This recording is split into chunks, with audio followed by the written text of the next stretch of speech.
Conspiracy theory. 1.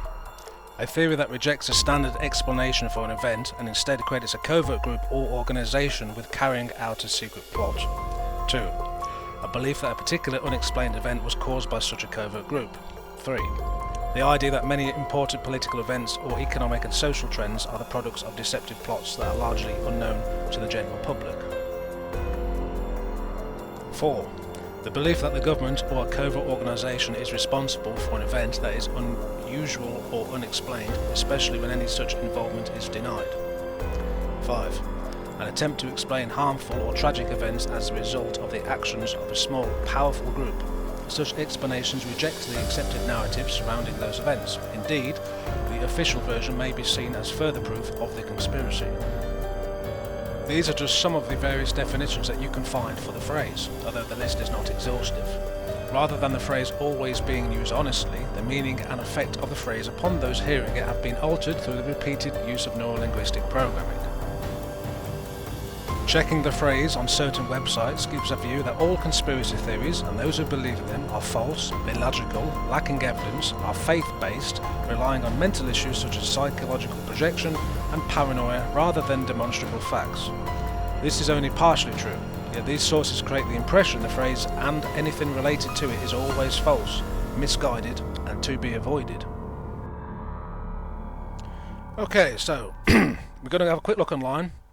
And I'm going to show you how the phrase conspiracy theory and conspiracy theorists is often used with that neuro-linguistic program I keep banging on about, just to show you some examples of how it's used and how it's used to make you think differently.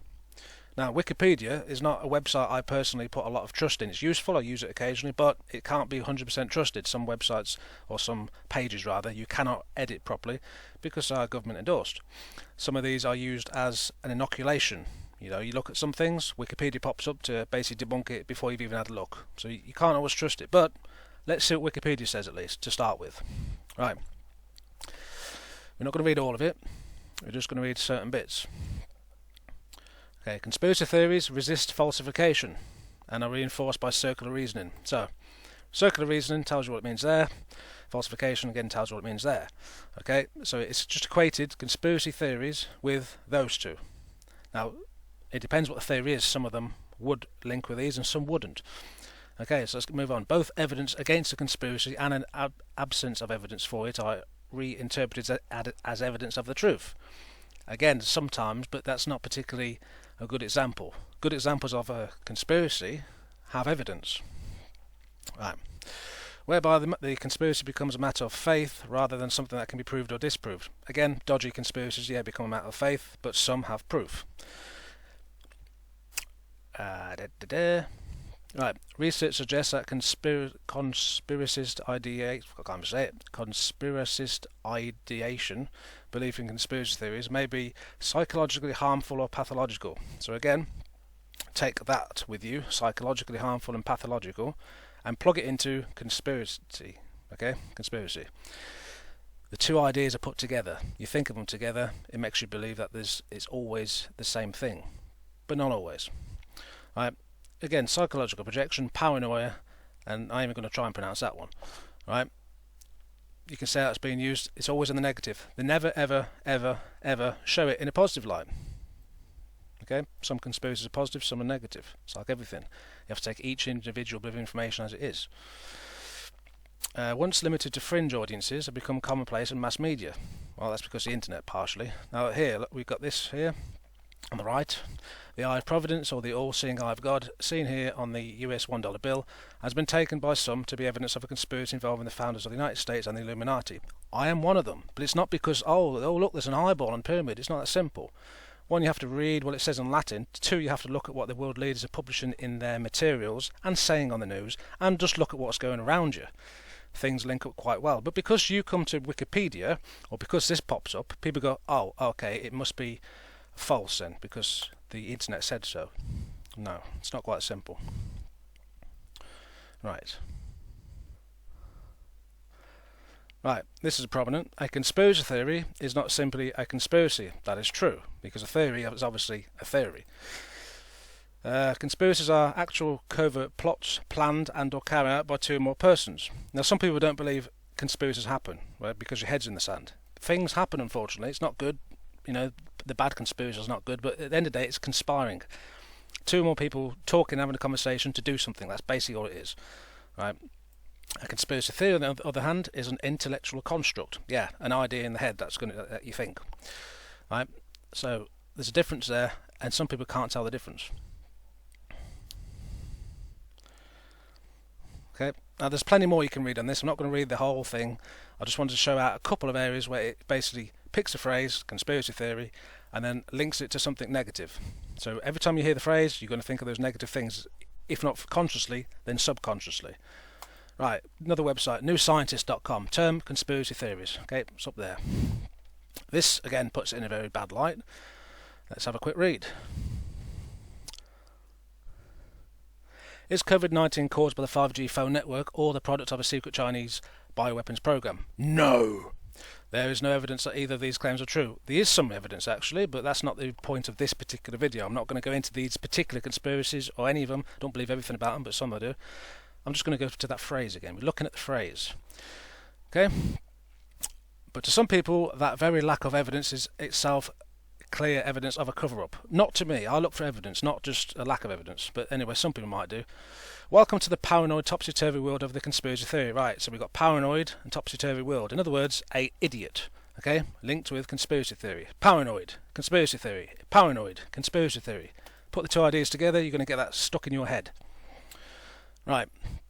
Think of any major world event, and there is almost certainly at least one conspiracy theory to explain it. The list is almost endless. The Apollo moon landings were faked. 9/11 was an inside job. Climate change is a hoax. JFK was assassinated by the CIA. The Earth is flat. The pharmaceutical company is suppressing a cure for cancer. Vaccines cause autism. Princess Diana was murdered by the royal family. Barack Obama was born in Kenya and is secretly a Muslim. The world is ruled by lizards. Many of these theories, again, it's got little quotations, basically meaning this isn't a real word because it's been quoted. It's basically saying they're not real theories, they're just like stupid bits of text or ideas. That's why that's been put there. Okay. The word is used in its colloquial sense rather than the strict scientific one. They should really be called conspiracy hypotheses. Concerns matter of science and medicine. Now all these particularly mentioned conspiracies, again, some of them I agree with, some I don't. But we're not talking about particular conspiracy theories, we're looking at the phrase. It is easy to dismiss conspiracy theories as unhinged beliefs held by a small number of paranoid idiots. Now why am I highlighting it? Look at it again. Conspiracy theory. Unhinged. Not stable. Mentally everywhere. Right? A belief. No facts. Just a belief. Held by a small number. Small. Minority. Not really significant. Paranoid. Right? Thinks something's going on when it's not. Idiots. Just absolutely stupid. All those things are negative and they're all linked to conspiracy theories. So now, again, you hear or read about conspiracy theories, your mind, or your subconscious part of your mind is going to plug in all these things. Because every time you watch the news and listen to your friends and read things, this sort of language is continuously bombarded. Right? Okay, extremely influential and dangerous. Yeah, dangerous to something that's being exposed. Although, obviously, if the conspiracy theory itself is a false one, as some are, then that would be dangerous as well, because then it's not spreading the truth. That could be swung both ways. Oops, pressed the wrong thing. Right, about half of Americans believe in one or more of the common ones. Belief is more widespread among the less educated. Now we have less educated, right, linked with the conspiracy theory, and more widespread. So the idea is, if you didn't go to, I don't know, university and you didn't get a load of degrees or something and you are therefore less educated, that must mean you're more likely going to believe in it, therefore you're stupid. That's basically what it's saying. Educated people are also susceptible if the conspiracy theory fits with their pre-existing worldview. So at least it's saying that some people who are educated can still believe in them. It's slightly balanced but not quite. Okay. Right, this whole idea is worth reading, but I'm not going to go into it yet. Our brains have other cognitive biases that make us susceptible to conspiracy theories. True, but also some people have biases that make them susceptible to the opposite of conspiracy theories, which is basically believing what the television, the governments and education institutions, and therefore most of the people around you believe. So it can go both ways, so you can ignore that, because it kind of goes both ways. One is proportionality bias, a belief that major events have major causes. Well, again, that's because sometimes there's evidence for it. They're not beliefs just pulled out of their ass. Some of these things, there's evidences for them. That's why people believe them. It's not wishful thinking. If you believe in any things that are considered conspiracy theories, it always, in essence, is a shit magnet. You're going to get crap from people. It's not a nice thing to believe in, but if the evidence is there, it's there. Intentionality bias makes us assume that events are planned by somebody or something. Again, it's not always a bias. Sometimes it's because there's evidence showing it. Confirmation bias means we seek to out evidence that supports our belief. Again, that can go both ways. If you believe in just the official narratives of things, then that's still confirmation bias if that's the only information you go to find out what's going on. You have to hit things at different angles to get crosshairs, otherwise you ain't going to find out anything. And the illusion of understanding bias makes us overestimate our knowledge of how things work. So basically it's just saying if you're confident in what you believe because you've got evidence, then you must be an idiot if it's a conspiracy. That's pretty much what it's saying. Okay, conspiracy theories can also paradoxically be emotionally reassuring. Some can be quite unreassuring. It depends what the conspiracy is. They provide truthful sounding explanations for events, right? So he said truthful sounding explanations. In other words, they're saying it's not truthful, but they just think it is. Therefore, it's the idiots again. That's basically what's being said. It's very subtle, but it's there if you read between the lines. They otherwise seem inexplicit, random or capricious, and often make your political opponents look bad. They can also give believers a pleasing sense of superiority because they, and sometimes they alone, have seen through the lies and cover-ups to reveal the, in quotation, truth. In other words, it's saying this isn't a real truth, it's still like a lie, something crap, because they believe it's true. So we're just putting quotations to diminish the importance of it. And they feel clever, these conspiracy theorists, because and sometimes they alone, as in like the village idiot, the one in the corner, the person who's the outcast, the person nobody listens to, right? I've seen through the lies and cover-ups. Yeah, because sometimes that is indeed what goes on. Just because there's either one person or a small group of people does not mean necessarily that the information is false, but that's the impression they want to give you on this particular article, right? That's what they're doing. So again, you've got conspiracy theories linked with the idea of a village idiot. That's what they're doing. Personality type also plays a part. People who are naturally suspicious of received wisdom and authority are more likely to believe. Right, received wisdom, that's what we've been taught all our life, and authority, again, that's what we've been taught all our life. If there's evidence against these, then there's nothing natural about the suspicion. It's just a fact of evidence is pointing that way. Conspiracy theories are often utterly preposterous and totally lacking in credible evidence. Right, at least it says the word often, implying that sometimes this doesn't matter. Right, but either way, it's still done the NLP. Okay, you've still got conspiracy theories linked with the words utterly preposterous, totally lacking in credible evidence. So again, you're going to hear the phrase conspiracy theory, and your mind or subconscious is going to think, oh, that's utterly preposterous or no evidence. And you got programmed. But they are almost impossible to disprove. Well, it depends which one it is. At least in the minds of believers. No amount of counter evidence can refute them. Well, they can, but it depends if it's real evidence or not. Not this contrived fake stuff that you sometimes get that's passed as evidence. And in fact, this evidence often reinforces them because it can be dismissed as part of the conspiracy. That's not very good, but whatever. That's not very convincing myself. In this respect, conspiracy theories have much in common with pseudoscience. Now, this is an interesting one because it doesn't matter what side of the camp you're on, everybody's always accused the other of pseudoscience. But again, we've got something negative connotation, i.e. a false science, i.e. it's not real, therefore it's a lie, linked with conspiracy theory. So you hear the phrase conspiracy theory, and you're going to think it's false. Which superficially resembles science but lacks its crucial epistemological feature, falsifiability, meaning that hypotheses must be structured such that they can be disproved by new evidence. The conspiratorial mindset may have been an asset in the past but is now a liability. Yeah, it's a liability if the particular conspiracy being spoken about is actually true and it exposes your bullshit.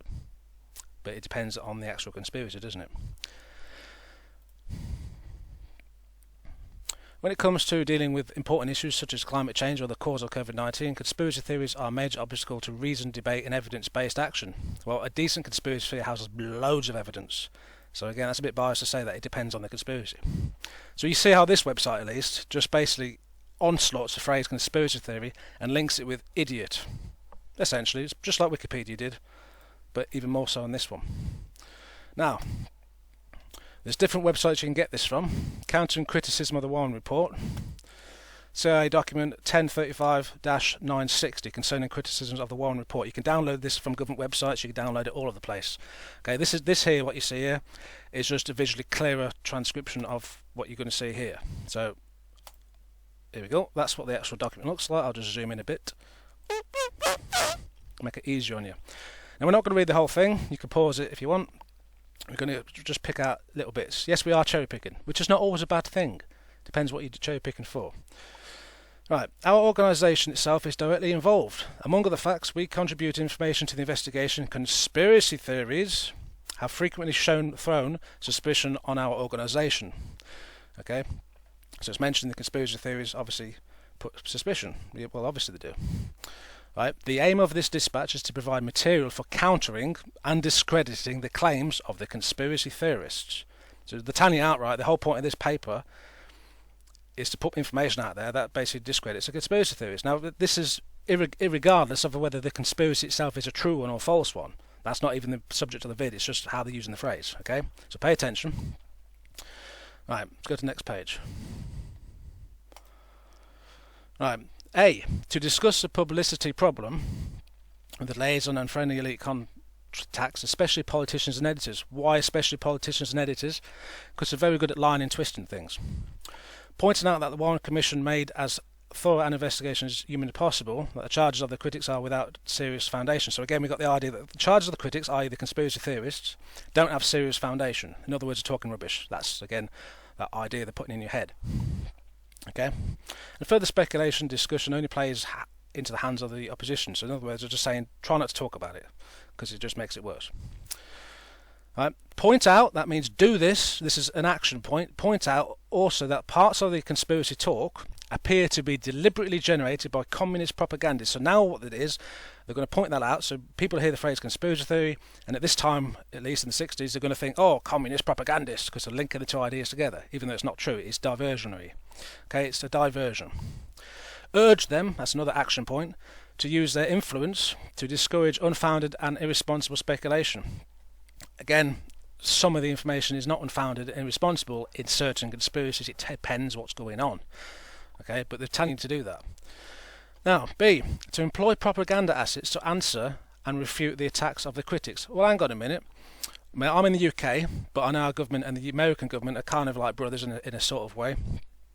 So here we have the Western world saying, oh, we need to employ propaganda. But at school, we was always taught propaganda is always what the others do, the other nations, never our own nation. No, of course not. To employ propaganda, okay, so that you have a government record, and it's not a conspiracy record, this is from a government website saying use propaganda. Okay, book reviews and feature articles are particularly appropriate for this purpose. Of course they are, because people start to trust in books, because in their mind they come from what they consider to be credible sources. So if they say it must be true in the minds of some people. Right. Our play. What, is this a play? Is this a joke? Are you just making shit up? What do you mean our play? Yeah, it sounds like it, doesn't it? Our play. In other words, what we're going to roll out to discredit these conspiracies should point out as applicable that the critics are, 1, wedded to theories adopted before the evidence was in.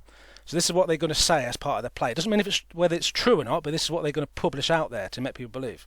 2, politically interested. 3, financially interested. Right? It makes them all sound like they have an ulterior agenda rather than just simply find out what's real. 4, hasty and inaccurate in the research. So now they're linking the idea of a conspiracy theory with hasty and inaccurate research. Again, just trying to discredit it in the minds of people who hear the phrase. Infatuated with their own theories. Again, makes them look silly. Okay. You can read more of it. I'm not going to read every bit of it. So you see how that's used at least. Right. And on it goes. BBC, you can't trust that. But anyway, it talks about this COVID-19 stuff and how there's all these conspiracy theories against it. Again, some of these conspiracies I believe are true, some are not. Agenda manipulation, I will not be mass tested, tracked or poisoned. Yeah, I agree with that. Because it all plays into the New World Order that a lot of you don't believe exists. But we'll make videos about that and I'll be choking you with evidence. Right, and at the end of it, it basically says, here, the potential, I better zoom in there actually. The potential audiences for dangerous disinformation are growing and harder to isolate and contain, says Chloe Colliver of the ISD. They are becoming so interconnected that it is hard for tech platforms at this late stage to now get a grip on limiting the reach of potential dangerous disinformation. So again, they're telling you that things like Facebook and Twitter, etc., it's getting difficult for them to limit the attention because these are used to censor things. Okay, and again, to push out agendas. Again, people don't believe it. People think everything's always neutral, but you need to look into things. It's getting difficult because the internet, basically they need to switch the internet off if they want to stop information getting out there, whether it's true or not. The internet's a giant library. Right, that's enough for that. You get the idea though. They're using the phrase conspiracy theorist as a weapon. You just saw it in the Warren Report, in this, or the concerning criticisms of the Warren Report, and they always link the word with something negative. So when you read stuff yourself, or when somebody talks about something and somebody else goes, oh, but that's just a conspiracy theory, your brain or your mind gets inoculated and you go back to sleep. You think, it must be false then because it's a conspiracy. That's how it works. But then you get hoodwinked again, because sometimes some of those conspiracies unfortunately are true. So, in summary then, the phrase is often used in conjunction with negative connotations to program different thoughts and feelings associated with the phrase. Okay? Repeating the technique eventually inoculates someone hearing or reading the phrase to think the information is automatically bogus. This reduces the belief of the conspiracy theory, regardless of if there is evidence for it or not.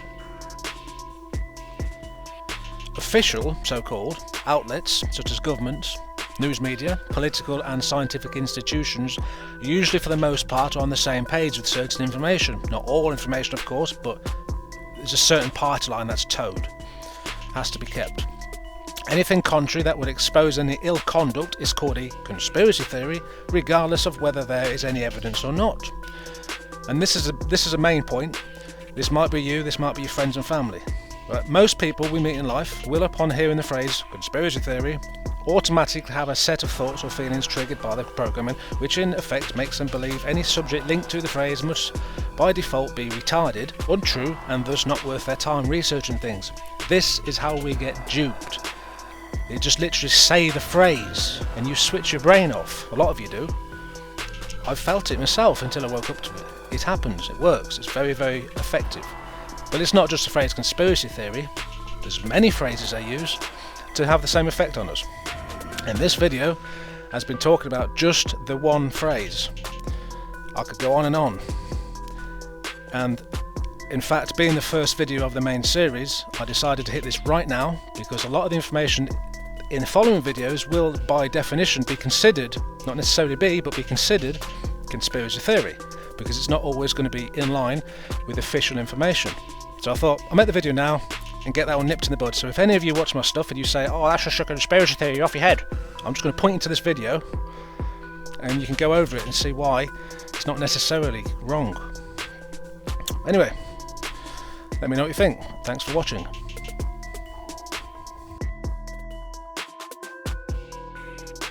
World events do not occur by accident. They are made to happen, whether it is to do with national issues or commerce, and most of them are staged or managed by those who hold the purse strings. That's a quote from Dennis Healey, UK Secretary of State for Defence from 1964 to 1970 and Chancellor of the Exchequer from 1974 to 1979. Now, surely he's not a conspiracy theorist.